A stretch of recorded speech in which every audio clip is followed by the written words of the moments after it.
Regardons ensemble maintenant le type de services financiers qui sont offerts par la DeFi. C'est aussi pour ça qu'on est là. Qu'est-ce qu'on peut faire concrètement avec de la crypto et des services DeFi? Donc la première chose qu'on va pouvoir faire, et bien sûr, là je vous fais une petite présentation, mais on va voir chaque verticale absolument en détail. On peut commencer par faire des prêts et des emprunts décentralisés. Donc on a certains protocoles de DeFi qui permettent aux utilisateurs de prêter leur crypto et ainsi gagner des intérêts, ou alors d'en emprunter, et on va utiliser à ce moment-là sa crypto comme garantie. Ça offre des méthodes alternatives et flexibles aux méthodes de prêt, on va dire, habituelles et accessibles à beaucoup plus de monde puisqu'il ne suffit d'avoir qu'une connexion Internet. On va pouvoir également utiliser ce qu'on appelle des échanges décentralisés, donc des Decentralized Exchange, des DEX. Donc ça, c'est vraiment un bloc constitutif essentiel de toute blockchain. Si on peut pas échanger de tokens, etc., on va avoir des problèmes. Et donc, l'idée, c'est vraiment de ces DEX de faciliter l'échange de crypto directement entre les utilisateurs et ça sans intermédiaire.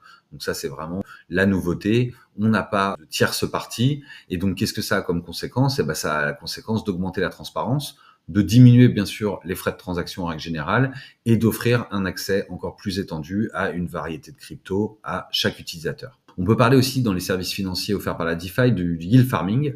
Donc ça, c'est une pratique qui est répandue en DeFi et où les utilisateurs, en fait, qui vont soit fournir des liquidités à des pools de liquidités, soit utiliser des services, etc., vont gagner en retour des récompenses. Et donc ça va permettre de générer des revenus passifs tout en contribuant non seulement à la liquidité des plateformes DeFi, puisque vous verrez que la liquidité, c'est le nerf de la guerre en finance décentralisée, et donc de participer à tout cet écosystème tout en étant rémunéré. On peut parler également, en termes de rémunération qui peut être intéressante et assez simple à les attraper, du stacking et du liquid stacking. Donc ça va impliquer de bloquer des cryptos pour sécuriser des réseaux et on va toucher des récompenses en retour. Le liquid stacking, c'est à peu près la même chose, sauf que c'est une alternative qui va permettre en fait aux utilisateurs de conserver la liquidité de leur actif qui va être bloqué et qui vont pouvoir l'utiliser dans la DeFi pour d'autres usages. C'est somme toute très pratique. On peut dire aussi que ça va permettre de créer et d'échanger ce qu'on appelle des tokens synthétiques. Donc des synthétiques, c'est des actifs qui vont simuler la valeur d'autres actifs.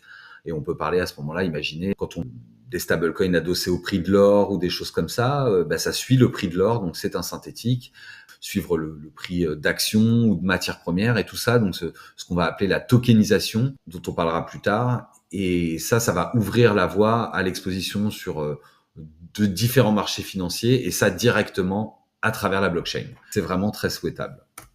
Donc, petit résumé, qu'est-ce qu'on peut faire en DeFi? On peut prêter et emprunter, on peut tokeniser des assets, on peut en échanger, on peut faire des économies, bien sûr, en prêtant ou en farmant.